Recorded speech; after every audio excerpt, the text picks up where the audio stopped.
What's up everybody, Peter McKinnon here, and today we're talking about color grading, LUTs, and presets. You've been asking for it, so here it is.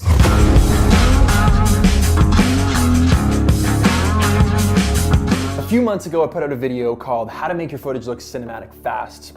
You guys loved it, I loved it, it was a good time to be had. Since then I've been asked so many times, do you use LUTs, do you use presets? If you do, where can I buy them? Do you sell them? What's the deal, what's going on? Hit me back. Today I'm answering that question, and the answer is yes. I do use presets, LUTs. For those of you who don't know what that means, it's a short form, LUT, for lookup table. Essentially it's a file that contains code, and once you put that file on your footage, it makes your footage look a certain way. So because you guys asked for it, today I have made my 7 LUTs available for purchase using the link below. You can check that out. You can download those, apply them to your footage, and get the same kind of look that you see in my cinematic cut-ins and the vlogs and the B-roll stuff that I do.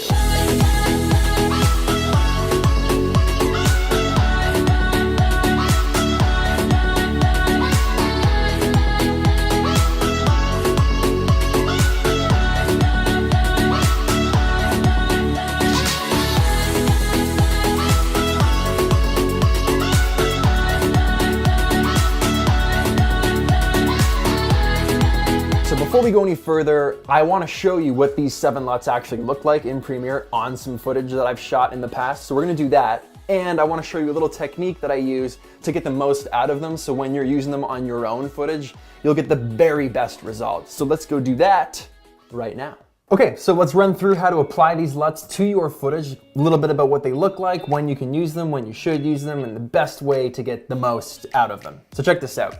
When you open up the file, you're gonna see these 7 cube files. You can't really double click them and open them, they're not really gonna do anything, but we're gonna use them through Premiere Pro and apply them to our clips. So check this out, let's just close that. Firstly, save them to somewhere you're not gonna lose them, Dropbox, maybe have something locally on an external and in the cloud. 3 things are always a good way to back up your files. So check this out.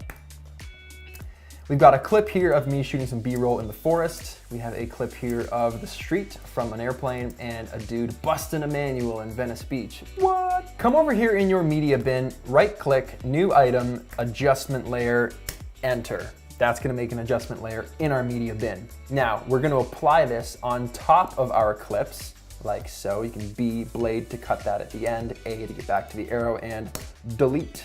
Now we're going to apply this to all of the clips for this reason. Hold down Alt, drag that over, hold down Alt, drag that over, and drag that out, and we'll cut off this one. I think it's better to apply a LUT and an edit to the adjustment layer on top of the footage. That way, we can always just delete this adjustment layer, we can hide it, and we're always gonna have that fresh file underneath, okay? Make sure your Lumetri tab is open, hit Window down here under Lumetri. That's available in the CC version of Premiere Pro. That's gonna give you this tab on the side here. I always like to just slightly edit this a little bit, maybe up the color, up the saturation, depending on what it needs or what it doesn't need. Maybe drop those highlights a little, make it a little brighter, a little more white, a little less black, boom. Kind of giving it like a base coat before I apply the LUT. Now, this is what I do. I come over to the first frame here of the clip, making sure that adjustment layer is selected.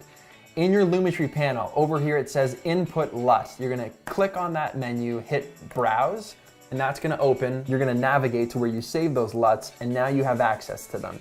We got Arctic Circle, Black Eye, Clean and Tidy, Fade Out, Kodak Killer, Noir, and Teal and Orange. So let's start with Arctic Circle. It's gonna make things look colder. That's why I created it, hit open. Right away, I can tell you that it's coming on too strong, like someone that's got some bad cologne and you're like, oh. This is why you apply it to an adjustment layer. Come over here to Effects Controls, so you'll probably be here default. Click on Effects Controls for that adjustment layer, and we can change the opacity of the LUT that's applied to this clip. So we start that at 0, and then introduce it a little bit until you're happy with it. It's good around 50%. Most of the LUTs are. Now they come on strong because sometimes they look great at full stop and sometimes they look better when there's only a little bit of it introduced. So in this case, 50% looks pretty good. And that's designed to just give off a more of a cold, cool feel. If you're shooting in the mountains, if you're snowboarding, if it's at nighttime, blue filters, why I call this Arctic Circle, are good choices to go with. If you want to clear that off, you could just right click on this adjustment layer, hit enable, and now you're back to your raw footage. And you don't have to actually edit or touch that clip below. Same thing to get it back, reverse it, you're back. Now, if you don't want this LUT and you want to try something else, come up here to the input tab, hit none, and then just browse and pick something else. Let's go black eye. Pretty cool. Now, we didn't change the opacity of this before we applied this again, so it applied black eye at 50%. At 100%, way too strong, but like I said, you can dial that back to 0, slowly introduce it.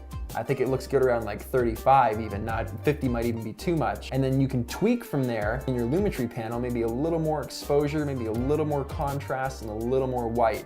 And there, we have a pretty cool looking clip. Now, if you don't like that, you can bring this back up to 100, click none, and let's try something else out. Kodak Killer is one of my favorites. It's kind of like a film emulation. It's kind of vintage. It's got a warm feel to it. It's what I use in 80% of my vlogs when I do cinematic B-roll sequences, so that's one you guys will probably really like. Let's check that out. Look at that, it's just cool. There's just something about it that looks good. That's all that matters, is that you are happy, you're having fun. There is no right and there's no wrong. Sure, there's things that look better or look worse, but that's all subjective. If you like it and you're happy, then it's good to go. Now, in my professional opinion, and if you're doing a job for somebody, typically if you cake on a filter and it's at like 100% and it's coming in hot, it tends to be a little more on the amateur side. But like I said, sometimes I like to do that because I'm having fun with it. So toning them back usually is a little more of a professional look to it. So check this out. So that was 100%. If we make this like 45, that looks a lot better in my opinion, watching that clip, than it did if it was at 100. Still looks cool, but it looks a little more intentional at 45. The teal and orange, one you guys have all been wanting and asking for, there it is at 100%. I typically, or that's at 100%. I typically keep it at around 50 or 45.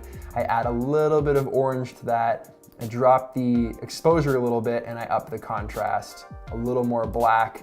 And that is typically what I use when I shoot for the teal and orange. Let's try a different clip. Let's try this one here of the city. Let's throw Kodak Killer on this city clip. Boom, at 100%. That looks pretty good. Maybe a little more brightness, a little more contrast, and I'm happy with that. That's one that looks good at full stop. Come over here. Noir is a really nice black and white. It's a really clean, crisp black and white that just looks fresh. Super big fan of this one. It looks good on just about anything you put it on at, just about any percentage.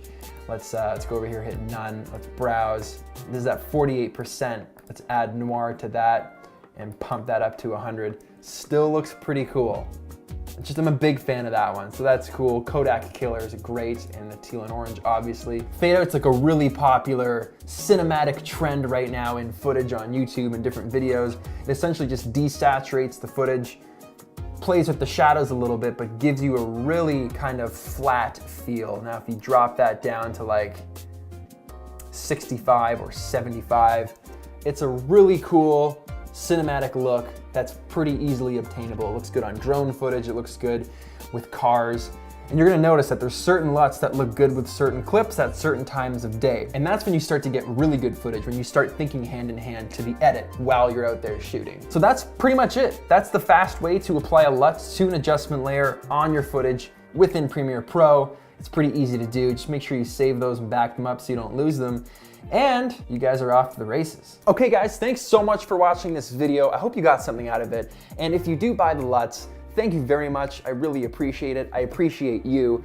More importantly, I hope that these inspire you to go out there and shoot footage so that you're excited to come back and edit and start crushing that cinematic game, because it's all about just going out and creating.